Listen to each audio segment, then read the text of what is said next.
نے سوال یہ پوچھا ہے کہ یہاں سردیوں میں نمازوں کا ٹائم بہت کم ہوتا ہے. آج میں نے گھر میں ویڈیو بنا کے بھیجی بچوں کو، دیکھو بچوں صبح 9 بجے سورج نکل رہا ہے، بچے حیران ہو رہے تھے. میں نے کہا 3 بجے مغرب ہو جائے گی اور ٹھکا ٹھک ظہر کا وقت اور فوراً عصر کا وقت. تو دیکھیں 2 نمازیں اکٹھی یہاں کرنا بہت آسان ہے. آپ دیکھ لیں ظہر کا وقت ختم کب ہو رہا ہے، مسجد میں آئیں اس وقت ظہر پڑھیں، 2 منٹ بعد کیا ہو جائے گا عصر کا ٹائم، تو عصر پڑھ لیں. تو اس میں کیا ہے، یعنی یہ تو بہت آسان ہے. تو اس طرح سے اکٹھی کرنے میں کسی کا بھی اختلاف نہیں ہے، یہ بالکل جائز ہے. بلکہ اس کے بغیر یہاں عمل ممکن ہی نہیں ہے. نماز قضا ہونے کا خطرہ بہت زیادہ ہے. کام پہ نہیں بھی ہوں تو بھی کر سکتے ہیں، کیونکہ اتنا شارٹ ٹائم ہے نا، یہ نہیں ہو سکتا. یعنی کیسے آپ اب یہاں لوگ، ہم نے بھی ظہر پڑھی فوراً تھوڑی دیر میں عصر کا وقت داخل ہو گیا. اگر نہیں ہوتا آپ لوگ گھر جاتے تو پھر تو آنے میں عصر قضا ہو جاتی. نہیں اس میں نہیں وہ جو انہوں نے جن کا آپ حوالہ دے رہے ہیں نا، انہوں نے محترم نے جو حدیث پیش کی ہے وہ، چلو اب پوری دلیل سے بات کرتا ہوں میں. عزیز وہ جو حدیث آج کل پیش کی جا رہی ہے کہ رسول اللہ صلی اللہ علیہ وسلم نے بغیر سفر کے، بغیر کسی عذر کے 2 نمازیں اکٹھی پڑھی ہے، یہ حدیث اکثر کوٹ کی جاتی ہے اور اس سے یہ ثابت کیا جاتا ہے کہ آپ ظہر عصر اکٹھی پڑھیں، بلکہ یہاں تک کہ آپ عصر جب قضا ہونے لگی تو ظہر عصر پڑھیں اور پھر تھوڑی دیر میں آپ کیا پڑھ لیں، مغرب پڑھ لیں. تو گویا 3 نمازیں اکٹھی ہو رہی ہیں. خوب سمجھ لیں. میں یہ جواب دے دوں؟ اچھا، تو یہ خوب سمجھ لیں، ان کا جواب دے دوں پہلے. تو یہ بات خوب اچھی طرح سمجھ لیں کہ کبھی بھی کسی ایک حدیث کو دیکھ کر فتویٰ دے دینا، یہ انسان کے پرلے درجے کے جاہل ہونے کی علامت ہے. یہ اس کی علامت ہے. اس کو قرآن و سنت کے علاوہ سب کچھ آتا ہے. سمجھ رہے کہ نہیں سمجھ رہے؟ مثال کے طور پر میں حدیث بتاتا ہوں آپ کو. حضرت ابو ہریرہ رضی اللہ تعالی عنہ سے روایت ہے، فرماتے ہیں کہ مجھے نبی صلی اللہ علیہ وسلم نے اپنا جوتا بھی دیا ایک نشانی کے طور پر، کہ جب یہ حدیث بیان کرو نا تو بتا دینا کہ پیغمبر کا نال مبارک میرے پاس ہے، تاکہ لوگوں کو یقین آ جائے کہ نبی نے ہی فرمایا ہے. اور وہ دے کے مجھے بھیجا اور کہا کہ جو بھی ملے تم سے راستے میں اس کو یہ خوشخبری سنانا کہ من قال لا الہ الا اللہ دخل الجنہ، جو بھی لا الہ الا اللہ کہے گا جنت میں داخل ہوگا. حضرت ابو ہریرہ خوشی نکل گئے. بھائی ان کی قسمت کے سب سے پہلے ملاقات حضرت عمر سے ہوئی. ان کی حضرت عمر سے انہوں نے کہا کہ حضرت عمر نے پوچھا کہاں غائب تھے؟ بھائی انہوں نے کہا میں نبی کے پاس سے آ رہا ہوں، اور نبی صلی اللہ علیہ وسلم نے فرمایا من قال لا الہ الا اللہ دخل الجنہ، جس نے لا الہ الا اللہ کہا وہ جنت میں داخل ہوگا. حضرت عمر نے یہ حدیث سننے کے بعد ایک زور سے حضرت ابو ہریرہ کے سینے پہ دھکا دیا. حضرت ابو ہریرہ فرماتے ہیں فخررت علی استی، میں کولے کے بل زمین پہ گرا ہوں اور مجھے یوں کر کے گھما دیا کہ واپس چلو، واپس جاؤ. کسی کو یہ حدیث سنانے کی اجازت بولے نہیں ہے. تو حضرت ابو ہریرہ روتے ہوئے گئے نبی کے پاس. نبی نے پوچھا کیوں رو رہے ہو؟ آپ نے فرمایا کہ یا رسول اللہ آپ نے مجھے حدیث دے کے بھیجا اور عمر نے میرے ساتھ یہ سلوک کیا. اب بتاؤ ہمارے دور کا کوئی آدمی ہوتا ہم تو فوراً حضرت عمر پہ فتویٰ لگا دیتے کہ تو قرآن سنت کو نہیں مانتے. کیا خیال ہے؟ جیسی حدیث آ رہی ہے بجائے ماننے کے اس کو دھکا دے دیا انہوں نے. تو نبی نے پوچھا حضرت عمر سے آپ نے ایسا کیوں کیا؟ حضرت عمر نے فرمایا اذن یتکل الناس، یا رسول اللہ لوگوں کے سامنے جب یہ حدیث جائے گی لوگ اسی پہ اعتماد کر کے بیٹھ جائیں گے. لوگ سمجھیں گے صرف لا الہ الا اللہ کہہ دینا ہی کافی ہے، عمل کی ہمیں ضرورت نہیں ہے. حالانکہ آپ کی تو مفہوم میں بیان کر رہا ہوں اپنے الفاظ میں، آپ کی تو دوسری حدیثیں بھی ہیں. لا یزنی الزانی حین یزنی وہو مؤمن، لا یسرق السارق حین یسرق وہو مؤمن، جب کوئی چوری کرتا ہے تو وہ مومن نہیں رہتا. تو وہ جو عمل والی حدیثیں ہیں وہ لوگوں کے سامنے ہوں گی نہیں، یہی ایک حدیث ہوگی تو کیا مطلب، غلط مطلب سمجھیں گے. اس سے ہمیں، اور حقیقت بھی یہی ہے نا کہ صرف لا الہ الا اللہ پڑھ لینا کافی نہیں ہے. وہ جنت میں داخل ہوگا، اس کا دوسری حدیثوں کو جب آپ سامنے رکھتے ہیں تو اس کا مطلب کیا ہے؟ جنت میں داخل ہوگا سزا کھانے کے بعد داخل ہوگا، یا یہ کہ لا الہ الا اللہ اپنے تمام لوازمات کے ساتھ پڑھے، جو اس کے تقاضے ہیں اس کو بھی پورا کرے وہ. یعنی جب کوئی کہتا ہے کہ میرا معبود اللہ ہے تو اس کا مطلب آپ یہاں آئے، آپ مانتے ہو ناروے کی گورنمنٹ کو، میں مانتا ہوں کہ یہاں کی حکومت ہے، پھر آپ لال بتی پہ سگنل بھی توڑ رہے ہو، آپ ایک قانون، تو گورنمنٹ کہے گی بھائی ایسا ماننا نہ ماننا کیا ہے، برابر ہے نا، تو تم مان کے کیا ہم پر احسان کر رہے ہو؟ تو ماننا اپنے لوازمات کے ساتھ. تو لا الہ الا اللہ کہے ان تمام تر لوازمات کے ساتھ جو مسلمان پر لاگو ہوتے ہیں، اس میں نماز بھی ہے، اس میں زکوٰۃ بھی ہے، اس میں جھوٹ سے بچنا بھی ہے. تو اس حدیث کو ہم نے مفہوم بیان کیا دوسری حدیثوں کو سامنے رکھ کر. اس طرح کی بہت ساری حدیثیں، اگر آپ صرف ایک حدیث کو لے لیں، اور آج کل لوگ متاثر ہو رہے ہیں ریفرنسز سے، یار فلاں بندہ جب بھی کوئی بات کرتا ہے حدیث بھی پیش کرتا ہے، حدیث کا ریفرنس بھی دیتا ہے. اتنا کافی نہیں ہے صرف حدیث اور حدیث کا ریفرنس. اگر اتنا کافی ہوتا تو یہ اسلامی یونیورسٹیاں کیوں ہوتی ہیں سعودی عرب میں، اور مدارس کیوں ہوتے ہیں انڈیا میں، پاکستان میں، مراکش میں جو پوری دنیا میں صدیوں سے لوگ پراپر طریقے سے عالم بنتے آئے ہیں، تو اس کا مطلب ان سب چیزوں کی ہمیں ضرورت تھی نہیں۔ تو خوب سمجھ لیں، یہ جو حدیث میں آتا ہے کہ نبی صلی اللہ علیہ وسلم نے 2 نمازیں اکٹھی پڑھی ہیں، اس میں یہ کہاں لکھا ہوا ہے کہ ظہر کو عصر کے وقت میں پڑھا اور عصر کو ظہر کے وقت میں پڑھا؟ یہ کہاں لکھا ہوا ہے؟ یہ بھی تو ہے نا کہ ظہر ایسے اکٹھی کی جیسے آج ہم نے کی ہے، ظہر ہم نے پڑھی ہے، تھوڑی دیر میں وقت ختم ہو گیا، عصر فوراً پڑھ لی، یہ بھی تو اکٹھی کر لی نا۔ یہ تعویل آپ کو کرنی پڑے گی، اس لیے کہ قرآن بار بار کہتا ہے ان الصلاۃ کانت علی المؤمنین کتابا موقوتا، آیت تو ایک ہے لیکن یہ مضمون بار بار بیان کیا گیا ہے کہ نمازیں مومنین پر مقررہ اوقات میں فرض ہیں۔ اگر اس طرح سے ہوتا کہ ظہر جب چاہے عصر میں پڑھ لو، عصر جب چاہے ظہر میں پڑھ لو، تو اس آیت کا کیا مفہوم ہے؟ اور کمال کی بات ہے یہ آیت نازل ہی سفر کے بارے میں ہوئی ہے۔ یہ نازل کس کے بارے میں ہوئی ہے؟ سفر کے بارے میں، اور میدان جنگ کے بارے میں نازل ہوئی ہے۔ یعنی قرآن صحابہ کو میدان جنگ میں لڑتے ہوئے نماز کی ترغیب دے رہا ہے۔ اس آیت کا جو سیاق و سباق ہے نا، قرآن کہہ رہا ہے میدان جنگ میں تم اس طرح سے نماز پڑھو، اس طرح نہیں پڑھ سکتے فرجالن او رکبانا، یہ بھی ممکن نہیں ہے تو سوار ہو کے پڑھ لو۔ یا اللہ، سوال پیدا ہوتا ہے ہم بعد میں پڑھ لیں گے، بھائی جب جنگ ختم ہو جائے گی اس وقت نمازیں اکٹھی کر لیں گے۔ اتنی ٹینشن میں تو ہمیں کیوں ڈال رہا ہے کہ کھڑے ہو کے نہیں پڑھ سکتے تو سواری پہ بیٹھے بیٹھے پڑھ لو، بیٹھ کے نہیں پڑھ سکتے تو چلتے ہوئے پڑھ لو؟ یہ اتنی ٹینشن کیوں دے رہا ہے؟ اللہ نے اس کا جواب دیا ان الصلاۃ کانت علی المؤمنین کتابا موقوتا، یہ ٹینشن تمہیں لینی پڑے گی۔ وجہ اس کی ہے کہ نماز مومنین پر ایک ٹائم میں فرض ہے، اس ٹائم کو آگے پیچھے تو جملہ ہی نہیں مکمل کرتے آپ لوگوں کے ساتھ، یہ بڑی ٹینشن ہے۔ ناروے میں شاید سینٹنس کو مکمل کرنے پر ٹیکس ہے، تو نمازوں کو آپ اپنے ٹائم سے آگے پیچھے نہیں کر سکتے۔ ہاں سفر میں اختلاف ہے، امام مالک، امام شافعی، امام احمد بن حنبل اس کے قائل ہیں کہ اس میں آپ ظہر عصر اکٹھی پڑھ سکتے ہیں ملا کے، اور مغرب عشاء بھی اکٹھی پڑھ سکتے ہیں۔ ان کے دلائل کیا ہیں؟ ان کے دلائل وہ احادیث ہیں جن میں آتا ہے رسول اللہ صلی اللہ علیہ وسلم نے سفر میں 2 نمازیں اکٹھی پڑھی ہیں، وہ بہت ساری احادیث ہیں۔ امام ابو حنیفہ اور ان کے جو 2 شاگرد ہیں ابو یوسف، امام محمد، جنہوں نے بہت سارے مسائل میں ابو حنیفہ رحمہ اللہ سے اختلاف کیے، لیکن وہ یہاں ابو حنیفہ کے ساتھ جمع ہے۔ وہ کہتے ہیں کہ سفر میں بھی آپ 2 نمازیں جمع نہیں کر سکتے، اگر کریں گے تو اس طریقے سے کریں گے جس طرح سے آج ہم نے کی ہے، یعنی ظہر کو ڈیلے کریں، بالکل اینڈ میں عصر میں پڑھیں، عصر کے قریب، اور جیسے ہی عصر کا وقت داخل ہو تو عصر پڑھ لے۔ دونوں کے اپنے اپنے دلائل ہیں، دونوں کے دلائل مضبوط ہیں۔ امام حنیفہ کے دلائل بھی اس بارے میں کمزور نہیں ہے، اس احادیث اس پر شاہد ہے۔ عبداللہ بن مسعود رضی اللہ تعالیٰ عنہ کا قول ہے کہ نبی نے کبھی 2 نمازیں اکٹھی نہیں پڑھی، وہاں اکٹھی کا مطلب حقیقت میں اکٹھی۔ اب میں ان دلائل میں نہیں جاؤں گا، وہ ایک الگ بحث بن جائے گی، تو لیکن 3 ائمہ اس طرف ہیں کہ بھئی 2 نمازیں ظہر سفر میں اکٹھی پڑھی جا سکتی ہیں، لیکن ان تینوں اماموں کے نزدیک بھی یہ کوئی افضل کام نہیں ہے، یہ خوب سمجھ لیں۔ افضل یہی ہے کہ وہ بھی یہ کہتے ہیں کہ ہر نماز اپنے وقت پہ پڑھی جائے، سفر میں بھی۔ آج ہم یہ دیکھ رہے ہیں کہ جو ہمارے جو شافی حضرات ہیں یا اہل حدیث حضرات ہیں، وہ ہمیشہ سفر میں 2 نمازیں اکٹھی پڑھ رہے ہوتے ہیں۔ یہ کسی کا بھی مذہب نہیں ہے، یہ کسی کی بھی رائے نہیں ہے۔ وہ کہتے ہیں نبی صلی اللہ علیہ وسلم نے جو ائمہ سے منقول ہے، امام شافعی، امام احمد بن حنبل، اور سعودیہ کے جو مفتی تھے شیخ صالح ال عثیمین رحمہ اللہ، ان کا بھی یہ فتویٰ موجود ہے کہ یہ کرنا ثواب کا کام نہیں ہے۔ نبی صلی اللہ علیہ وسلم کی عام عادت یہ نہیں تھی کہ آپ 2 نمازیں اکٹھی پڑھتے تھے سفر میں بھی، بلکہ عام عادت یہی تھی کہ ہر نماز اپنے ٹائم پہ، کبھی کبھار آپ نے سفر میں جمع کیا ہے۔ تو دیگر تینوں ائمہ کے نزدیک تو حقیقت میں جمع کیا، حنفیہ کے نزدیک یہ ہے کہ حقیقت میں جمع نہیں بلکہ صورتاً جمع۔ صورتاً جمع کا مطلب جیسے عبداللہ بن عمر سے منقول ہے، صحیح حدیث ہے کہ وہ سفر میں جلدی تھی تو انہوں نے مغرب کو اتنا ڈیلے کیا کہ مغرب جب قضا ہونے کے قریب تھی تو انہوں نے مغرب پڑھی اور تھوڑا دیر ٹھہر کے فوراً انہوں نے عشاء پڑھ لی۔ تو یہ صحابہ سے بھی ثابت ہے۔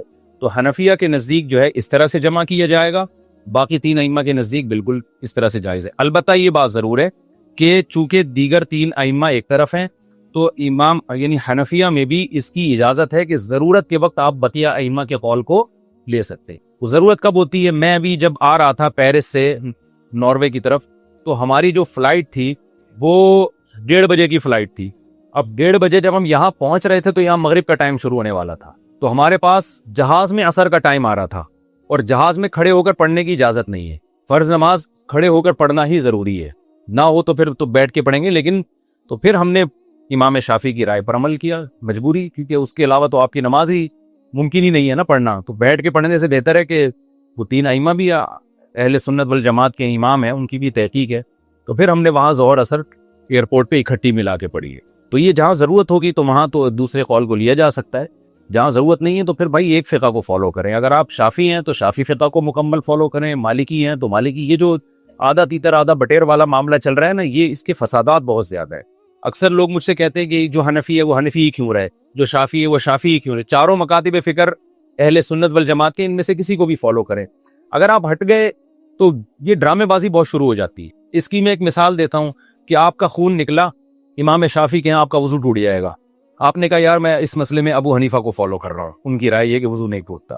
تھوڑی دیر میں آپ نے بچی کو اپنی پیار کیا, امام شافعی کہتے ہیں عورت کو ہاتھ لگانے سے وضو ٹوٹ جاتا ہے. آپ نے کہا اس مسئلے میں کس کو فالو کر رہا ہوں. تو یہ دین جو ہے نا ایک اچار اور چٹنی کا وہ بن جائے گا, ٹھیک ہے نا. تو اس لیے آسان راستہ یہی ہے کہ آپ کسی بھی مکتب فکر کو فالو کریں جو اہل سنت والجماعت کے ہیں, کسی دوسرے پہ طنز نہ کریں. اور جہاں ضرورت ہوتی ہے تو وہاں تو علماء خود اجازت دیتے ہیں کہ ٹھیک ہے بھائی یہاں شافعی مسلک کی, ہم حج میں بہت سارے مسائل پر سعودی علماء کی رائے کو فالو کر رہے ہیں کیونکہ وہاں فقہ حنفی پہ چلنا بہت مشکل ہے. اب سعودی عرب میں لوگ بسوں میں بیٹھتے ہیں, وہ لوگ تو ظہر اثر اکٹھی پڑھ رہے ہوتے ہیں, وہ اثر میں روکتے ہی نہیں. اب وہاں حنفیہ کو یہی بولتے ہیں بھائی اب یہاں اسی رائے کو فالو کرو, کیونکہ ایسا تو نہیں ہے کہ حنفیوں کے لیے الگ بس چلائی جائے اور شافیوں کے لیے الگ, ہے تو ایک عجیب سی چیز بن جائے گی. اب جب وہ بس ڈرائیور روک ہی نہیں رہا ہے تو اس سے کون الجھے گا. تو اس میں یہی ہے کہ ٹھیک ہے اسی رائے کو فالو کیا جائے. سورہ بنی اسرائیل میں اللہ نے حکم دیا, یہاں سے بہت سارے حکام شروع, ایک رکوع میں نا بہت سارے حکام ہیں. وَقَضَىٰ رَبُّكَ أَلَّا تَعْبُدُوا إِلَّا إِيَّاهُ, تیرے رب نے چند فیصلے کیے ہیں. نمبر 1, دیکھو یہ اسلام کے احکام ہیں, ابھی سے عزم کر لو ہم تمام ان احکام کو فالو کریں گے. اس میں کوئی رفع الیدین کا جھگڑا نہیں ہے, کوئی ٹانگیں چوڑی کرنے پتلی کرنے کا جھگڑا نہیں ہے. یہ کس کے حکام ہے؟ یہ قرآن کے حکام ہے. نہ اس میں کوئی اہل حدیث دیوبندی بریلوی پڑھا ہے, نہ کوئی اور پڑھا ہے, کوئی فرقہ نہیں. اس کو تو کوئی بھی انکار نہیں کر سکتا نا. تو جنت میں جانے کے لیے یہ کرنا میرے لیے بھی ضروری اور آپ کے لیے بھی ضروری. وہ کیا احکام ہے؟ ابھی سے نیت کرو ہم سب نے ان تمام احکام کو فالو کرنا ہے. پہلا حکم اللہ تعبدوا الا ایہ, عبادت کس کی ہوگی؟ صرف اللہ کی. عبادت میں وَمَن يَدْعُو مَعَ اللَّهِ, اللہ کے سوا کسی کو پکارنا عبادت ہے. قرآن میں دوسری جگہ پر آتا ہے صرف یا اللہ مدد, یا علی مدد, یا غوث آدم مدد, یا رسول اللہ مدد, یہ نعرے لگانا بولو نا چھوڑ دو. صرف کیا چلے گا؟ یا اللہ مدد, اس کے علاوہ کوئی نعرہ نہیں لگانا. مدد کس سے مانگی جائے گی؟ اللہ سے. بار بار واقعہ سناتا ہوں نا, ایک بندے نے کہا میرا آدھا دھڑ فالج ہو گیا ہے, ہر جگہ چلا گیا ٹھیک نہیں ہو رہا, سنا ہے کہ مزار پہ جانے سے ٹھیک ہو جائے گا, مزار میں جو بابا ہیں ان کے پاس جاؤں گا وہ ٹھیک کر دیں گے, ان کی کرامت ہے. میں نے کہا وہ ان کے دونوں دھڑ کام نہیں کر رہے, تبھی تو ان کو قبر میں دفنایا ہے. ابے بھائی مردے کی ذرا سی انگلی بھی کام کر رہی ہو نا, آدمی ڈر کے بھاگ جائے. بندے کے دونوں دھڑ بالکل کام کرنا چھوڑتے ہیں تبھی اس کو پھٹے پہ لٹا کے غسل دیا جاتا ہے. یہ ہو نہیں سکتا کہ مردے کو آپ غسل دے رہے, ذرا سی انگلی ہلی, یا تو آپ لیٹے ہوئے ہوگے اس کی جگہ خوف سے, ہارٹ اٹیک سے, یا پھر تحقیق کرو گے یہ ہلا کیسے. مردہ اسے کہتے ہیں جس کے دونوں دھڑ بالکل بھی کام نہ کر رہے ہو, چاہے وہ بزرگ ہو یا کوئی بھی ہو. میں نے کہا جس قبر پہ جس مزار پہ آپ جا رہے ہو اس کے دونوں دھڑ کام نہیں کر رہے تو وہ آپ کا آدھا دھڑ کیسے ٹھیک کرے گا؟ وہ تو کہے گا بھائی میں اپنا آدھا نہیں کر لیتا پہلے ٹھیک, پورا نہیں ہوتا تو جو آدھا تو ہو جاتا نا, کچھ تو کام آ جاتا. تو میرے بھائی جو بیچارہ مر گئے, جو کچھ بھی نہیں کر سکتے, وہ تمہاری بگڑی کہاں سے بنائیں گے؟ تو اللہ تعبدوا الا ایہ, پکارنا صرف کس کو ہے؟ اللہ. اللہ کے سوا کسی کو نہیں پکارنا, نہ قبر والوں سے مانگنا ہے. وبالوالدین احسانا, اچھا عبادت کرو صرف اسی کی, تو اس کا مطلب اس کی بھی کرو. تو اس کی جو عبادت فرض ہے وہ کیا ہے؟ نماز ہے, زکوٰۃ ہے, روزہ ہے, حج ہے. یہ بھی ہمیں کیا کرنا ہے؟ کرنا ہے ہمیں. آگے اللہ فرماتے ہیں وبالوالدین احسانا, اللہ کے بعد سب سے بڑا حق کس کا ہے؟ ماں باپ کا. ماں باپ کے ساتھ اچھا سلوک کرو. کتنا اچھا؟ اما یبلغن عندک الکبر احدہما, دونوں بوڑھے ہو جائیں یا دونوں میں سے ایک بوڑھا ہو جائے, فلا تقل لہما اف, اب بڑھاپے میں ان کی طبیعت میں چڑچڑا پن پیدا ہوگا, بات بات پہ ان کو آئے گا غصہ, اور آپ نے ان کو جوانی میں پورا نچوڑ لیا, اسکول کی فیسیں بھی لے لی, اماں نے ساری زندگی روٹیاں پکا پکا کے آپ کو کھلا دیں, صبح اسکول تیار کر کے بھیجتی رہی, شام کو آپ کا انتظار کرتی رہی. اس وقت آپ بچے تھے, کوئی آپ کے سر پہ ہاتھ رکھنے والا نہیں تھا, باپ نے بھی عزت دی اور ماں نے بھی بولو عزت. اب آپ جب جوانی کی دہلیز پہ قدم رکھو گے, ماں باپ بڑھاپے کی طرف جانا, ابا ریٹائر ہو گئے, ابا کی چھوٹی موٹی پینشن آ رہی ہے, اماں بھی کیا ہو گئیں؟ بوڑھی ہو گئیں. اب آپ کو ابا اماں کھلنے لگے, یہ کھانستے کیوں ہیں, یہ اماں ہر وقت چیختی چلاتی کیوں ہیں؟ انگریز نے اس کا بہترین حل سوچا, اٹھا کے عیدی سینٹر میں جمع کرا دو, کیونکہ وہ کہتا ہے ترقی, ایکچولی لائف کو کیا کرو, انجوائے کرو. گورا یہی کہتا ہے, تمیز سے ملو ہر ایک سے. گورے کے اخلاق بہت اچھے ہوتے ہیں, واقعی اچھے ہوتے ہیں. اب جب بھی پاکستان ہو کوئی نہ کوئی بڑا نظر آ رہا ہوتا ہے ہمیں, بہت اچھے اخلاق ہوتے ہیں, لیکن ابا اماں کے لیے بولو نہیں ہوتے. اللہ کہہ رہا ہے نا کسٹمر کی تو کہیں اللہ بات ہی نہیں کر رہا پورے رکوع میں, کسٹمر سے اچھے اخلاق سے بات کرو. اللہ کا ہوتا ہے تو ان کا باپ بھی کرے گا, وہاں ان کا بزنس ہے. اصل تو جو ہیں وہ کون ہے, ابا اماں کو. تو گورے نے بولا سائنسی ترقی, ہم نے ترقی کرنی ہے, لائف کو انجوائے کرنا ہے. ابا کھانس رہے ہیں, اٹھا کے کہاں لے جاؤ, اولڈ ہاؤس میں کیئر ہوگی, وہاں گورنمنٹ نے ملازم رکھا ہوا ہے, گورنمنٹ کہے گی آپ نہیں ان پہ خرچ کرو گے بلکہ ہم آپ کی 40% سیلری کاٹیں گے اور قوم کے بوڑھوں کو کھلائیں گے. بڈھا کہتا ہے ماشاءاللہ گورنمنٹ ہماری کتنی اچھی, اور پاکستان میں گورنمنٹ بوڑھوں کو نہیں کھلاتی. بھائی پاکستان میں اولاد بوڑھوں کو کھلاتی ہے, گورنمنٹ اس لیے نہیں کھلاتی. گورنمنٹ تو ویسے بھی کسی کو نہیں کھلاتی, گورنمنٹ کا کام تو کھانا ہے, کھلانا تھوڑی ہے. کیا خیال ہے بھائی؟ زیادہ ہو گیا, چلو آگے. اچھے بھی لوگ بھی ہیں, بہرحال اچھے لوگ بھی ہیں الحمدللہ گورنمنٹ میں, کچھ لوگ کھلانے والے بھی ہیں. یہ میں مکھن لگانے کے لیے نہیں کہہ رہا, چونکہ جب میں ٹریولنگ کی ہے نا تو کچھ خاندانی لوگ بھی ہمیں ملے ہیں, اور ہر جماعت میں ہیں. تو خاندانی لوگ ہر جگہ مارکیٹ میں ہیں ذرا تھوڑے, تو اس لیے ظاہر ہے جو اکثریت سامنے آتی تو مارکیٹ میں نظر تو وہی آتا ہے نا, لیکن کچھ اچھے لوگ بھی ہیں الحمدللہ. تو بہرحال اللہ میاں نے کہا کہ سب سے زیادہ حق کس کا ہے؟ ماں باپ کا. ان کے ساتھ اچھا سلوک کرنا ہے. اچھا سلوک کیسا؟ کہ جب بوڑھے ہو جائیں, اب تمہارے کسی کام کے نہیں ہے, تو اب اصل میں تو خدمت شروع ہوئی ہے. اب کیا ہے, حق حقوق تو اب شروع ہو رہے ہیں. تو پہلا حق اپنی زبان پہ کنٹرول. عیدی سینٹر جمع کرانا, تو یہ آپ سے کوئی ملے کہ میں نے اپنے ابا کو جمع کرا دی عیدی سینٹر, بتاؤ آپ کی نظر میں اس کی کوئی عزت رہے گی؟ نہیں رہنی چاہیے. تو اپنے باپ کو جمع کرا کے آ گیا یار, گودوں میں پالتا بڑھاپے میں اس کو. یار وہ تنگ بہت کرتے ہیں ابا یہ کرتے ہیں. بھائی جو بھی ہیں, حق کب شروع ہو رہا ہے؟ اماں اور ابا کا بڑھاپے میں شروع ہو رہا ہے. فلا تقل لهما اف, اللہ کہتے ہیں اب ان کے سامنے اف نہیں کرنا. ولا تنہرہما, ان دونوں کو جھڑکنا نہیں ہے. جھڑکنا سمجھتے ہیں؟ جیسے باس اپنے ملازمین کو جھڑکتا ہے, چلو یہاں سے جاؤ, یہاں سے دماغ کھایا ہوا ہے. بھکاریوں کو چھڑکا جاتا ہے, بس کر یار. یہ جو اسٹائل ہے نا فرعون والا بات کرنے کا, یہ اسٹائل ماں باپ کے سامنے بولو نہیں چلے گا. چپ ہو جاؤ, خاموش ہو جاؤ, آپ کون ہوتے ہو پہ اعتراض کرنے والے؟ یہ ڈائلوگ آج کل اولاد کے چل رہے ہیں, کس کے لیے؟ ماں باپ کے. آپ کون ہوتے ہو مجھے روکنے والے؟ آپ کو کس نے یہ رائٹ دیا؟ یہ اسکولوں سے سیکھ رہے ہیں.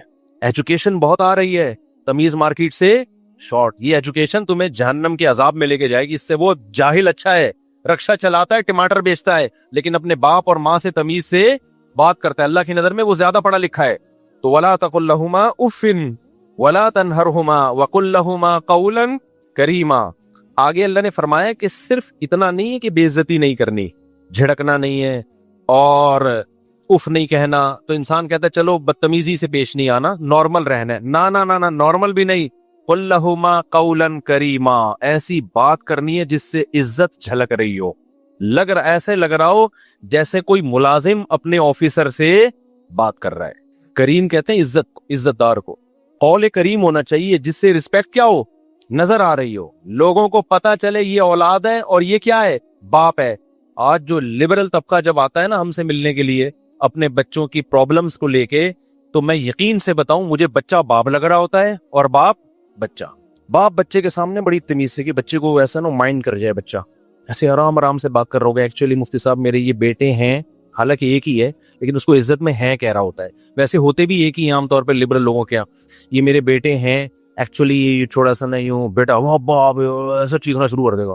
ابا بیٹا وہ اصل میں دیکھیں میں آپ کو سمجھانا چاہ رہا تھا نا, میں مفتی صاحب ہیں, تھوڑا سا احتیاط سے بات کرتے ہیں. نہیں آپ مفتی صاحب یہ دیکھو نا یار, یہ ابا باتیں کیسی کر رہا ہے. تو مجھے 2-3 دفعہ ارادہ ہوا میں ابا کی جگہ اس کو بٹھا دوں اور اس کی جگہ کس کو بٹھا دوں, ابا کو, اور میں بولوں بھائی آج سے ابا تو ہے, یہ کون ہے؟ اسٹائل سے تو لگ رہا ہے باپ تو ہے. تو یہ تربیت یہ ہو رہی ہے مارکیٹ میں, یہ ہو رہی ہے تربیت.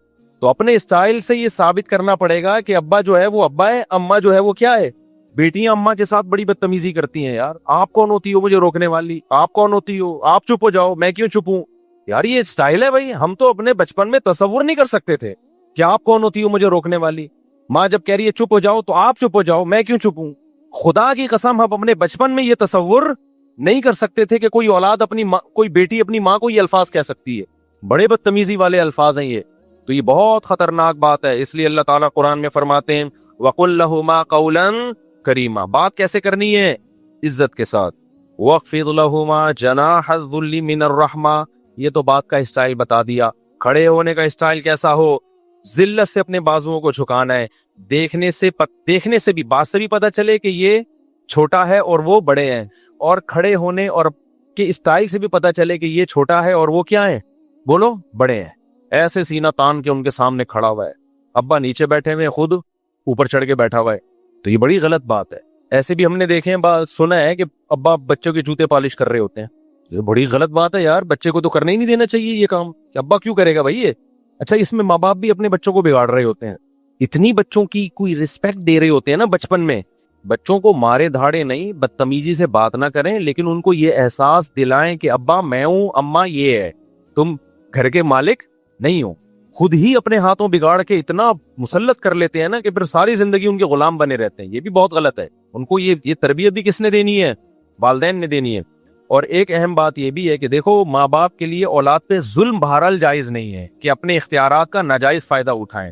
بعض دفعہ ماں باپ اولاد کو بلا وجہ ٹارچر کرتے ہیں, طنز کرتے ہیں, تانے دیتے ہیں, دوسروں کے سامنے اس کی برائی کرتے ہیں.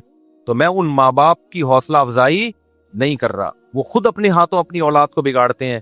جہاں اللہ نے اولاد پر اتنے سارے ماں باپ کے حقوق رکھے, وہاں ماں باپ کی ایک بڑی ذمہ داری یہ ہے کہ اپنی اولاد کو لوگوں کے سامنے رسوا مت کرے.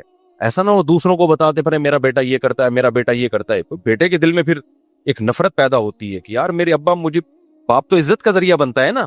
تو کچھ ذمہ داریاں والدین کی بھی ہیں. بعض مائیں بلا وجہ بیٹیوں کو ٹارچر کرتی رہتی ہیں, طنز کرتی رہتی ہیں, تانے دیتی رہتی ہیں, اس سے وہ ذہنی مریضہ بن جاتی ہیں. تو ماں کو بھی چاہیے, دیکھو ایک کام سب لوگ گھر میں کر لینا, انشاءاللہ سکون ہو جائے گا. گھر میں چیخنے پر پابندی لگا دو, بس کوئی بھی نہیں چیخے گا, نہ ابا نہ اماں نہ بچے. ایسا سکون پیدا ہو جائے گا نا کہ ہٹو بچوں. اور اس کے لیے لقمان علیہ السلام والا واقعہ سنا دو. لقمان علیہ السلام نے اپنے بچے سے کیا کہا کہ بچے جب بھی بات کرنا آرام سے. کیوں؟ سب سے بری آواز کس کی ہوتی ہے؟ گدھے کی. گدھے کی بات بری نہیں ہوتی, اسٹائل کیا ہوتا ہے؟ برا ہوتا ہے. تو اگر آپ نے اتنا بھی کر لیا نا, گھر میں چیخنے پر پابندی, نہ باپ چیخے, نہ ماں چیخے, نہ اولاد چیخے, تو ایسا لگے گا جیسے آگ پہ نا ٹھنڈا پانی ڈال دیا. اور یہ شروع سے جب شادی ہو نا جس دن, اسی دن سے ماحول بنانا پڑتا ہے. دلہن جب آئی اس کو سمجھا دو, بیگم کوئی بھی بات ہوگی تمیز سے. میں بھی جب کوئی بات کروں گا تو کیسے کروں گا؟ تو آپ تو کبھی سے ہی موڈ نہیں ہو رہا آپ لوگوں کا, تو کیا کرو گے تمیز سے؟ منہ سے بول تو دو نا. جو بات ہوگی کیسے ہوگی؟ چیخنا چلانا نہیں ہوگا بس. آدھے سے زیادہ کام, کیونکہ بچے ماں باپ کو چیختا چلاتا دیکھتے ہیں تو چیخنا سیکھتے ہیں. ماؤں کو چیخنا چلانا دیکھتے ہیں, ہاں ماں بات بات پہ کوٹ رہی ہے, بچے کو بڑھ گیا, چیخ رہی ہے, کمبخت, الو کا پٹھا پیدا ہو گیا, اور یہ وہ ایسا چیخ رہا ہے, تو پھر بچے کے اخلاق بھی ایسے ہی ہو جاتے ہیں. اور اگر آرام سے سمجھائے گی تو بچہ بھی کیا ہوا, بات آرام سے کرے گا. تو یہ بہت اہم پوائنٹ کی بات ہے. گھروں میں چیخنے کے ماحول کو کیا کرو, بول لو نا, تاکہ سبق یاد ہو جائے. ختم کرو بیٹا تمیز سے. تو دلہن جب آئی ہے اس سے تمیز سے بات کا آغاز کرو. اس سے بولو میری کل آپ سے شادی ہوئی تھی, اس سلسلے میں حاضر ہوا ہوں. اتنی بھی تمیز صحیح نہیں ہے. وہ ایک آدمی بہت تمیز والا تھا نا, جب رخصتی دلہن کی ہوئی تو سمجھ میں نہیں آ رہا بات کیسے شروع کروں. تو وہ ہر بات میں تمیز, کچھ ضرورت سے زیادہ اس نے 2 گولیاں کھا لی تھی وہ تمیز والی جو ہے نا. تو کہہ رہا ہے میری کل آپ سے شادی ہوئی تھی, اس سلسلے میں حاضر ہوں. تو اتنی بھی تمیز نہیں, لیکن میں سمجھانے کے لیے بتا رہا ہوں. آپ ایک واقعہ سنا دیتا ہوں, اس سے تمیز سمجھ میں آ جائے گی. وہ ایک صاحب نے بتایا کہ ایک انگلینڈ میں نا یا امریکہ میں سوئمنگ پول میں ایک انگریز عورت اپنے بچے کو لے کر آئی اور ایک پاکستانی عورت اپنے بچے کو لے کر آئی سوئمنگ سکھانے کے لیے. دونوں کے بچے چھلانگ لگاتے ہوئے ڈر رہے ہیں. تو کہہ رہے ہیں انگریز عورت اپنے بچے کو سمجھا رہی ہے, بیٹا جو بھی انگلش میں اس کو سمجھا رہی تھی اس کا ترجمہ کہ دیکھو تم, مجھے پتا ہے تم کر سکتے ہو, تم سوئمنگ پر کر سکتے ہو, تم ویسے ہی ڈر رہے ہو, تم کرو. اس سے یہ ہوگا کہ تمہیں دیکھ کے دوسرے بچے بھی ہمت کریں گے. بچہ کہہ رہے ہیں نہیں, کہہ رہی نہیں مجھے پتا ہے تم کر لو گے. تم اس کو بڑی زبردست طریقے سے موٹیویٹ کر رہی ہے, اور ادھر ہماری موٹیویٹ کر رہی ہے کہ میری باری کب آئے گی. ہماری والی جو براؤن تھی وہ کیا کہتی ہے, ان صاحب نے, وہ مولوی صاحب تھے, مجھے قصہ سنا رہے تھے, وہ کہہ رہی لگانا چھلانگ. بچہ کہہ رہا ہے نہیں, بے غیرت, $50 پتہ نہیں $100 ضائع کروا دیے میرے. اس وقت تو بڑا چیخ رہا تھا امی سوئمنگ کرا دو, الو کے پٹھے, لگانا چھلانگ, کمینہ. اور وہ پھر بس وہ وہاں مارنے پر تو پابندی ہے, ورنہ یہاں ہوتا تو طبیعت سے اس کا کباب بن جاتا بچے کا پٹ پٹ کے نا. لیکن زبان سے جتنے تانے دے سکتی تھی نا بے غیرت, وہاں تو شور مچایا ہوا تھا, پیسے ضائع کروا دیے. کہہ رہے میں دیکھ رہا ہوں یار یہ گوری ہے, یہ اپنے بچے سے کیسے بات کر رہی ہے, اور ہماری دیسی جو ہے. تو وہ جو اسٹائل تھا نا گوری کا, وہ قرآن و سنت کے مطابق تھا. ہماری والی قرآن و سنت کو مانتی ہے لیکن اس کو فالو نہیں کر رہی. تو اپنے نبی کو دیکھو, نبی نے اپنے بچوں کے ساتھ کیسا معاملہ کیا ہے. حضرت حسن حسین آپ کے کمر مبارک پہ بیٹھ جایا کرتے تھے. تو بچوں کو بگاڑنے میں ماں باپ کا بھی دخل ہوتا ہے. بہرحال ہم بچوں کو یہی کہیں گے, تمہارے ماں باپ نے تمہیں سنوارا ہو یا بگاڑا ہو, لیکن تم پر بہرحال ان کا حق ہے. اب ایسا نہ ہو کہ آپ ابا سے بولو, ابا چونکہ آپ نے مجھے بدتمیزی سکھائی ہے, میں بات بدتمیزی سے ہی کروں گا. آپ کو تمیز ہی سے بات کرنی پڑے گی, کیونکہ ہم ماں باپ کی فرما برداری اور ان کے ساتھ حسن سلوک ماں باپ کی وجہ سے نہیں کرتے. کس کا حکم سمجھ کے کرتے ہیں؟ اللہ نے حکم دیا, اللہ پوچھے گا ہم سے. تو جب اللہ کا حکم ہے تو اب تو آپشن ہی نہیں ہے نا ہمارے پاس. اب میں جلدی سے آگے کے احکام بیان کر دیتا ہوں. آگے اللہ نے فرمایا وَآتِ ذِی الْقُرْبَىٰ, آگے اللہ نے فرمایا اگر ماں باپ کے ساتھ کبھی بد کلامی ہو جائے تو پھر توبہ استغفار کا دروازہ کھلا ہوا ہے, کیونکہ اکٹھے رہتے ہیں ہمیشہ, کبھی اونچ نیچ ہو جاتی ہے تو مایوس نہ ہونا, توبہ کر کے اپنے احوال کی اصلاح کر لینا. آگے اللہ نے فرمایا وَآتِ ذِی الْقُرْبَىٰ حَقَّهُ, قریبی رشتہ داروں کو ان کا حق دو. یہ بھی اللہ کا بہت اہم حکم ہے. قریب ترین رشتوں کا حق دوسروں سے زیادہ. 5 منٹ میں بس بیان ختم کر رہا ہوں. میں نے سوچا کہ 1 گھنٹے سے زیادہ نہیں بڑھنے دوں گا بیان. قریب ترین رشتہ داروں کو ان کا حق دو. آج سے عزم کریں, سب سے قریبی بھائی بہن ہوتے ہیں, پھر والدہ کے ابا اور اماں کے جو رشتہ دار ہیں, ماموں, چچا, پھپھو, خالہ, یہ ہیں, پھر ان کے بچے ہیں, اپنے بہن بھائیوں کے بچے ہیں. تو یہ سب سے کیا ہیں؟ قریبی. تو ان کو ان کا حق دو. کیا مطلب؟ ان میں کوئی غریب ہے, مسکین ہے, تو آپ کی ذمہ داری ہے آپ تفتیش کریں کہ کون مستحق ہے. اس کو مانگنے کا موقع نہ آئے, آپ نے خود اس کے ساتھ تعاون کرنا ہے, پوچھنا ہے. آگے اللہ فرماتے ہیں والمسکین, غریبوں کو ان کا حق دو, مسافروں کو دو. مسافروں کو کیسے چونا لگایا جاتا ہے؟ کوئی مسافر آ جائے نا ٹیکسی والے کے پاس, ٹیکسی والے کو پتا چل جائے کہ یہ مسافر ہے, ٹیکسی والا اس کو 10 کے 4 گنا ریٹ بتا رہا ہوتا ہے. اس کو پتا ہے اس کو یہاں کے ریٹ پتہ ہی نہیں ہے. ہم بچپن سے دیکھ رہے ہیں. پہلے تو گورے بہت آیا کرتے تھے, ورلڈ ٹریڈ سینٹر کے بعد آنا بند ہو گئے. پہلے گورے بہت آیا کرتے تھے. ہمیں یاد ہے جب انگریز آتے تھے نا تو وہ ٹیکسی والے نا ان کو ڈبل سے بھی زیادہ کرایہ بتاتے تھے. حالانکہ کوئی بھی مسافر ہے بھائی, جب دوسرے تو وہ رعایت کا مستحق ہے.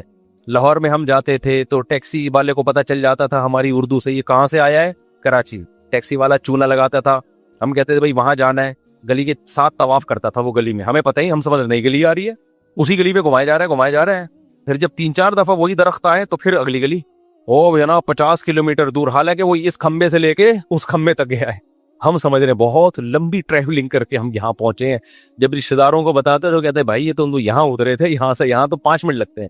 لاہور والے ایسے ہوتے نہیں ہیں, لیکن مجھے 2-3 ٹکرے ہیں, ہوتے نہیں ہیں, لیکن ہر جگہ کراچی میں بھی ہوتے ہیں, لاہور میں بھی ہوتے ہیں, ہر جگہ ہوتے ہیں.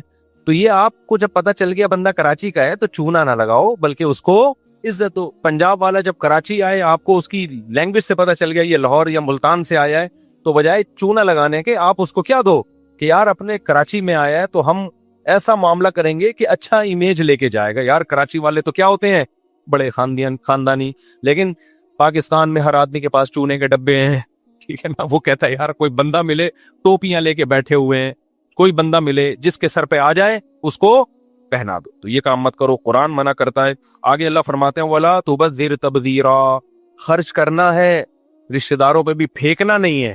ایسا نہ ہو سخاوت کے جوش میں آ کے یوں اڑانا شروع کر دو اور پھر کل لوگوں سے بھیک مانگ رہے ہو. یہ کس سلسلے میں آئے جی؟ وہ میں بیان سن کے سخاوت اتنی کر دی تھی کہ آج میرے پاس گیس بجلی کے بل کے پیسے نہیں کیا کرو, یہ شیطان کا کام ہے.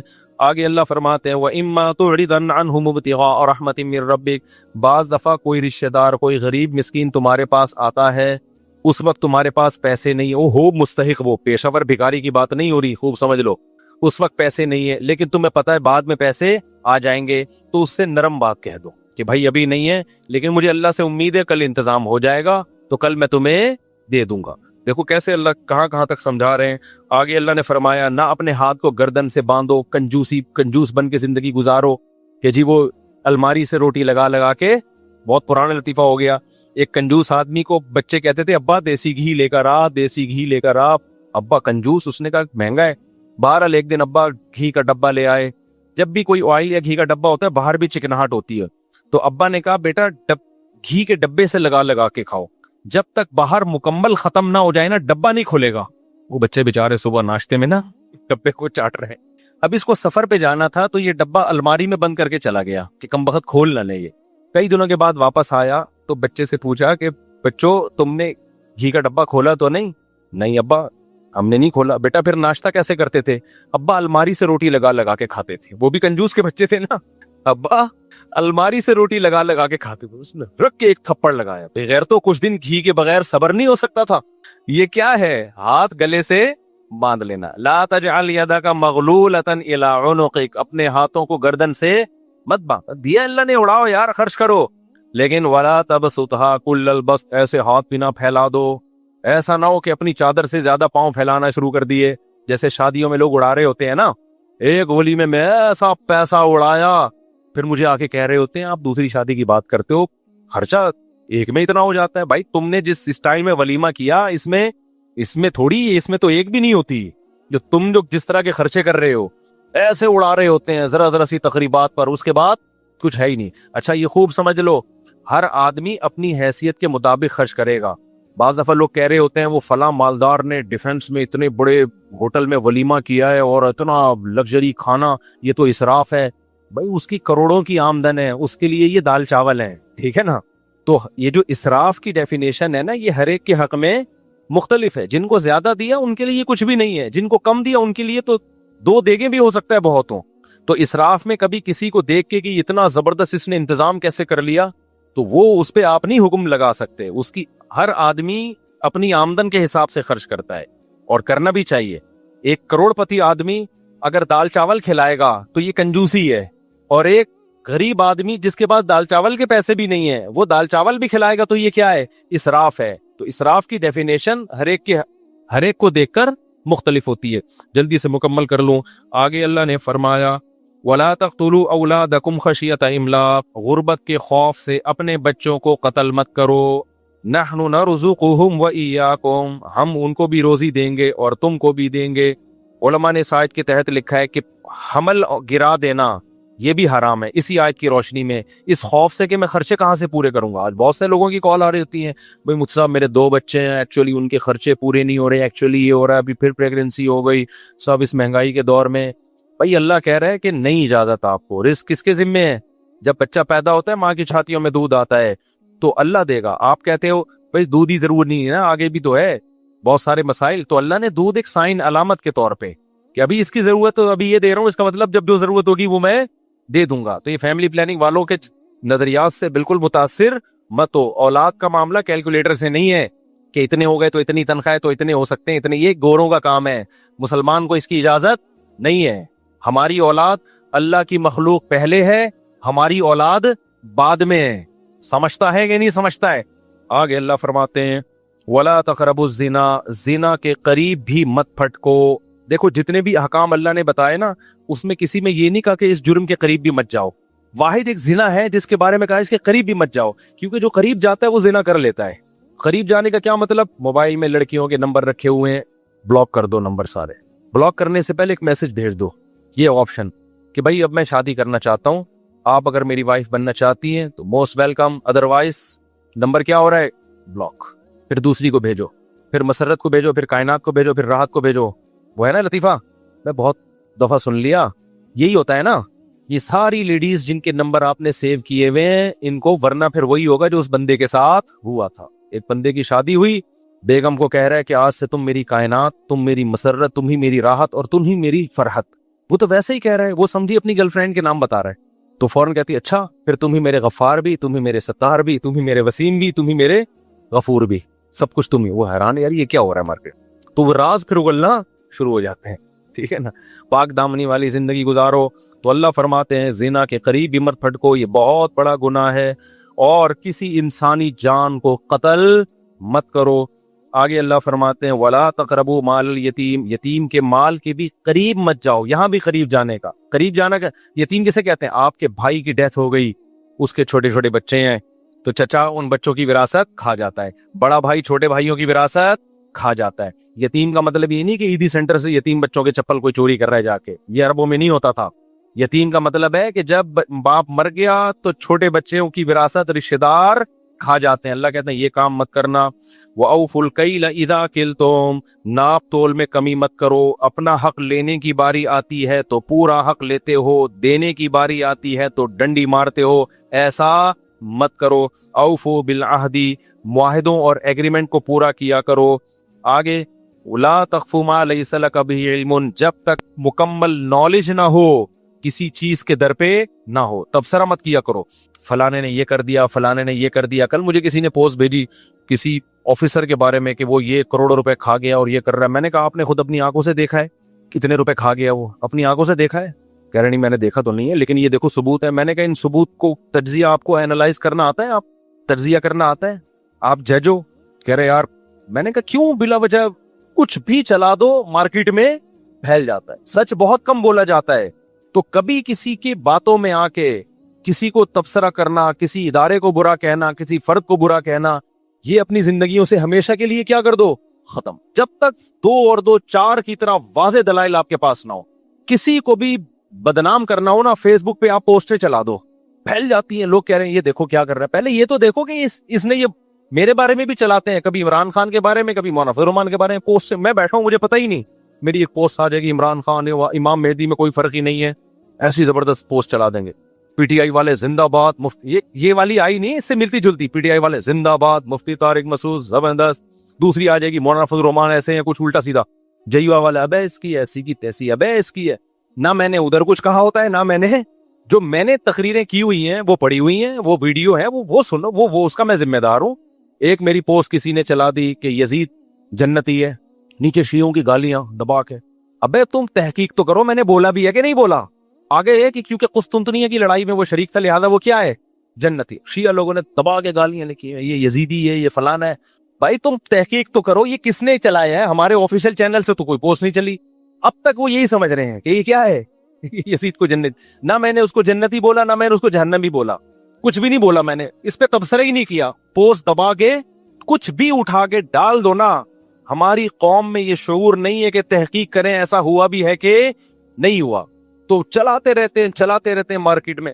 ہاں ہمارے جو ویڈیو بیانات ہیں اس کا میں ذمہ دار ہوں بھائی، جو میں نے بولے ہیں اس کا میں ذمہ دار ہوں۔ آپ وہ ویڈیو کٹنگ اس کو بھی کٹ کر کے نہ چلاؤ۔ ابھی ایک تراویح کا بیان کٹ کر کے چلائے ہوئے لوگوں نے۔ تراویح کے بارے میں یہ کہہ رہا ہوں کہ نبی صلی اللہ علیہ وسلم سے کوئی تعداد ثابت نہیں ہے، ادھر ٹک یہاں روک دیا۔ اور اتنی بات کہ بھائی اگر صرف حدیثی کو دیکھنا ہے تو پھر تو غامدی صاحب صحیح کہہ رہے ہیں، یہاں کٹ کیا۔ دیکھو مجھ صاحب کہہ رہے ہیں، غامدی صاحب کیا کہہ رہے ہیں، لیکن پوری بات آگے۔ اچھا اس پہ اتنا پروپیگنڈا ہوا، پھر جامعۃ الرشید میں ہمارے استاذ ہیں مفتی محمد صاحب، ان سے باقاعدہ سوال پوچھا گیا کہ مفتی صاحب نے یہ بولا ہے کہ حدیث میں تو کوئی تذکرہ ہی نہیں ملتا، ثابت ہی نہیں ہے۔ پھر انہوں نے اس کا جواب دیا، اتنا پروپیگنڈا۔ حدیث میں تبصرہ نہیں ملنے کا مطلب یہ ہے کہ سند کے لحاظ سے کوئی صحیح حدیث ہمارے پاس موجود نہیں ہے کہ جو نبی نے 3 دن تراویح پڑھی تھی کتنی رکعتیں تھیں، لیکن حضرت عمر کا عمل بتاتا ہے کہ نبی نے 20 پڑھی ہوں گی۔ تو نبی سے ثابت ہونے کے لیے 2 طریقے ہوتے ہیں، ایک ہے تواتر، صحابہ کا عمل، وہ خود بتاتا ہے کہ نبی نے کیا کیا ہے، ایک ہے حدثنا فلان کے ساتھ کوئی سند۔ بہت سارے شریعت کے حکام آتے ہیں حدیث میں نہیں ملتے، صحابہ سے پتہ چلتا ہے۔ رکوع میں جا کے جب ہم کھڑے ہوتے ہیں، ہاتھ چھوڑنا ہے ہاتھ باندھنا ہے، حدیث میں کوئی تذکرہ نہیں ہے، لیکن پوری امت کیا کرتی ہے، ہاتھ چھوڑتی ہے۔ کیوں؟ تواتر عملی ہے، امت کا عمل بتا رہا ہے کہ نبی نے ہاتھ چھوڑے ہوں گے۔ ہم یہ جو عورتیں ہیں صفا مروہ میں دوڑتی نہیں ہیں، چلتی ہیں، نبی سے تو کچھ بھی ثابت نہیں ہے، نہ حضرت عائشہ سے ثابت ہے کہ دوڑنے کا حکم دیا یا چلنے کا حکم دیا۔ پوری امت کر رہی ہے تو ہم فرض کر لیتے ہیں کہ صحابہ نے بھی، صحابیات نے کیا کیا ہوگا، وہ بھی چلی ہوں گی، اور نبی نے چلنے کا حکم دیا ہوگا۔ صراحتاً نہیں ہے، لیکن یہ بھی نبی ہی سے ثابت ہے، اور بہت سارے حکام ہیں۔ تو جو ہر مسئلے پر حدیث مانگتا ہے نا، وہ خود علم سے کورا ہے، اس کا مطلب اس کے پاس نالج نہیں ہے۔ حدیث صراحتاً ہوتی ہے یا دلالتاً ہوتی ہے، اس کو دلالتاً کہتے ہیں۔ جیسے امام مالک بہت سے مسائل پوچھا گیا کہ اس کی آپ کے پاس کیا دلیل ہے، انہوں نے کہا اہل مدینہ ایسے کر رہے ہیں۔ کیا مطلب؟ جب مدینہ والے کر رہے ہیں تو نبی نے کیا ہوگا۔ تو نبی کا عمل براہ راست نہیں پہنچا، لیکن دلالتاً پہنچا ہے۔ خیر 2 آیتیں پڑھ کے بیان ختم کرتا ہوں۔ تو اللہ فرماتے ہیں جب تک یقینی علم نہ ہو تبصرہ نہ کیا کرو۔ آگے اللہ نے فرمایا وَلَا تَمْشِ فِي الْأَرْضِ مَرَحًا، زمین میں اکڑ کے مت چلو، زمین کے دادا بننے کی کوشش بولو نہ کرو، اکڑ کے مت چلا کرو۔ کیوں؟ انک لن تخرق الارض، زمین کو نہ تم اپنے پاؤں کی طاقت سے پھاڑ سکتے ہو اور نہ سینہ اتنا اونچا کر سکتے ہو کہ کیٹو کی پہاڑی سے اوپر جھانکنا شروع کر دو، تو جتنے ہو اتنے ہی رہو۔ تو یہ چند احکام تھے اللہ نے بیان کیے، اس کو کہتے ہیں اپنی اوقات میں رہو۔ اس پر میں اکثر ایک بات کہتا ہوں، جو زیادہ فنٹر بن رہا ہو نا، اس سے کہ تو بیت الخلا کس وقت جاتا ہے، وہ بتائے گا مغرب کے بعد جاتا ہوں یا صبح 8 بجے جاتا ہوں، تو بولے تیری اوقات کیا ہے، صبح 8 سے 8:30۔ اصل اوقات تیری کتنا بھی اکڑتا ہو نا، جب واش روم میں جا کے بیٹھتا ہے اور آگے میں ڈیلیٹ کر دیتا ہوں، اس وقت انسان کو اپنی اوقات سمجھ میں آ جاتی ہے کہ تو اصل میں ہے کیا. اس لیے ہم نے بزرگوں سے علماء سے سنا ہے کہ تکبر ہمیشہ پرلے درجے کا بے وقوف اور احمق کرتا ہے. ذرہ برابر بھی عقل ہونا انسان میں وہ متکبر نہیں ہو سکتا. تکبر ہمیشہ کون لوگ کرتے ہیں؟ بے وقوف جو اپنی اوقات بھول جاتے ہیں. وہ یہ بھول جاتے ہیں غلیظ پانی سے اللہ نے پیدا کیا, ماں کے پیٹ سے باہر نکالا, بچپن میں کیسے ماں کے محتاج تھے, بات بات پہ روتے تھے, ذرا ذرا سی بات پہ چیختے تھے, چلاتے تھے, مائیں سہارا دیتی تھی. اس وقت دادا گیری تھی کیا؟ ماں پھینک کے چلی جاتی, کیا اوقات تھی اس وقت؟ کتنے عرصے لنگڑا کے چلتے رہے, ٹوٹے, کبھی ادھر جا رہے, توتلا بول رہے ہیں, آہستہ آہستہ بولنا سیکھے. تھوڑے دنوں کے لیے اللہ نے جوان کر کے سیدھا کر دیا, تو تھوڑے دنوں میں اپنے آپ کو زمین کا باپ سمجھنا شروع. ظلم کرتا ہے, تو کون ہوتا ہے مجھے سمجھانے والا, تو کون ہے مجھے ابے بھائی تھوڑے دن کے لیے تجھے جوانی ملی ہے, ابھی دوبارہ آہستہ آہستہ بڑھاپے کی طرف تو آئے گا. پھر بڑھاپے میں دیکھو نا ہوتا کیا ہے, کانپ رہے ہوتے ہیں, راشا تاری ہو گیا. وہ ایک سنگر تھا, بڑی اچھی آواز تھی, جب بوڑھا ہو گیا تو جب گاتا دانت نکل کے نیچے گر جاتے اس کے, کیونکہ الفاظ نکالنے کے لیے دانت کا منہ میں ہونا ضروری ہے. کچھ الفاظ نکلتے ہی نہیں دانتوں کے بغیر, تو پھر بیچارے نے بتیسی لگوائی. پھر جب گانا گاتا بتیسی گر جاتی, پھر لگاتا, پھر گاتا, گر جاتی. اس نے کہا بھائی بار بار کیسٹ کیوں چینج کر رہے ہو, ایک ہی کیسٹ میں بیان کرو نا. تو بڑھاپے میں یہ حال ہوگا, کمر جھکے گی, ہائی ہوئی کی آوازیں آئیں گی. تو یہ اپنا ماضی دیکھو, اپنا فیوچر دیکھو. اور حال بھی کیا ہے, ایک وائرس آ گیا کورونا کا, یا کوئی اور بیماری آ گئی, دھڑام سے ایسی کی تیسی. تو نہ حال تمہارا, ابھی تھوڑی سی جوانی ہے, تھوڑا سا کوئی وائرس آڑا ترچا چلا گیا, بیڑا غرق, بخار ہو جاتا ہے, کیسے پڑ جاتے ہیں, چلا رہے ہوتے ہیں. ایک مچھر نے آ کے صبح صبح کاٹ لیا, ڈینگی مچھر نے, اس کی وجہ سے لمبے ہو گئے, پلیٹلیٹس گر گئے, بھیک مانگ رہا ہوتا ہے یار کہیں سے سفید سیل مل جائے مجھے اللہ کا واسطہ. تو تکبر ہمیشہ پرلے درجے کا احمق اور بے وقوف کرے گا, جو تھوڑی سی نعمت ملنے پر اپنی اوقات بھول جاتا ہے. جیسے کسی بھیکاری کو آپ نے 3 پیس سوٹ پہنا کے نہا دھو کے کشکول لے کے گاڑی میں بٹھا دیا, جبکہ اس کو پتا ہے یہ تھوڑی دیر کے لیے ملا ہے, چھین لیا جائے گا, لیکن وہ بھیکاری گاڑی میں بیٹھ کے سیلفیاں لے رہا ہے اور غریبوں کو ٹکرے مارتا ہوا جا رہا ہے, رکشے والوں کو. بھائی کوئی رکشے والا آ رہا ہے اس پہ چڑھا رہا ہے, ابے بے غیرت سڑک پہ چل رہا ہے, دیکھ نہیں رہا کون آ رہا ہے. عقل مند کیا کہے گا, ابے تیری اوقات تو رکشے کی بھی نہیں ہے, 2 منٹ کے لیے تجھے گاڑی ملی ہے اور تو اپنی اوقات بھول گیا. تھپڑ لگا کے اس کو سیٹ کیا کرے گا, اتر نیچے. تو اللہ بھی یہی کرتے ہیں. جو تکبر کرتا ہے نا, میں یہ ہوں, آج کل یہ بہت چل رہا ہے مارکیٹ میں یہ ہوں, یہ میں اللہ کو پسند نہیں ہے. تو اس کا نتیجہ نکلتا ہے کہ حدیث میں آتا ہے جو چیز بہت اوپر جاتی ہے اللہ اس کو اسی حساب سے نیچے لے آتے ہیں. تو تکبر سے اپنا ہی نقصان, دماغ بھی خراب ہوتا ہے, ڈپریشن کا مریض بنتا ہے. تواضع اللہ کو پسند ہے, عاجزی اللہ کو پسند ہے. اللہ تعالیٰ سمجھنے کے عمل کی توفیق عطا فرمائے. میرے ماں کی ہم 5 بیٹیاں, صرف سوالی ان میں جائیداد 5 کے علاوہ تو حصے دار نہیں کرے. بتائیں اگر بھائی ماں کے اولاد میں صرف بیٹیاں ہیں بیٹے نہیں ہیں, تو 2/3 حصہ بیٹیوں کو ملے گا, اور اگر شوہر زندہ ہے تو 1/4 شوہر کو ملے گا. وہ زندہ نہیں ہے تو ماں کی ماں باپ کو جائے گا, ماں کے ماں باپ کو. وہ بھی نہیں ہے تو پھر ماں کے بھائیوں کو جائے گا, یعنی بچیوں کے ماموؤں کو. تو 2/3 ان بیٹیوں کو ملے گا, باقی سارا ماموؤں کو ملے گا, اگر باقی لوگ نہیں, بچیوں کے ماموں. سورہ نساء کی آیت میں وَلَكِنْ شُبِّهَ لَهُمْ کا علمی ترجمہ کیا ہوگا, کیونکہ غیر مسلم اکثر کہتے ہیں کہ خدا دھوکہ دے سکتا ہے. کیا دھوکہ دے سکتا ہے, تم کس طرح سے؟ بھائی اللہ نے کہا کہ شُبِّهَ لَهُمْ, ان کے لیے معاملہ مشتبہ کر دیا گیا. تو یہ اللہ تعالیٰ کے لیے جائز ہے کہ کسی کی جان بچانے کے لیے ان کی شکل کا کوئی دوسرا آدمی ان کو دے دیں, یہ تو اللہ کے لیے جائز ہے نا. اس کو دھوکہ تھوڑی کہتے ہیں, یہ جان بچانے کے لیے ہو رہا ہے. آپ کے ہاں کوئی ڈاکو آیا آپ کو قتل کرنے کے لیے, آپ اس دروازے سے گئے تاکہ اس کو دھوکہ ہو کہ یہ یہاں ہے, اور پچھلی گلی سے آپ نکل کے باہر چلے گئے, وہ ڈاکو وہیں کھڑا ہوا ہے.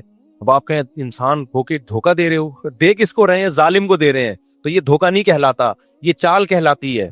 ظلم سے بچنے کے لیے کیا کہیں گے, یہ ایک چال چلی ہے. تو اللہ تعالیٰ نے بھی ایک عیسیٰ ابن مریم کو قتل ہونے سے بچانے کے لیے ایک تدبیر اختیار کی تھی. وہ تدبیر کیا تھی کہ ان کی شکل کا ایک آدمی آ گیا جس کو انہوں نے عیسیٰ ابن مریم سمجھ کے قتل کر دیا.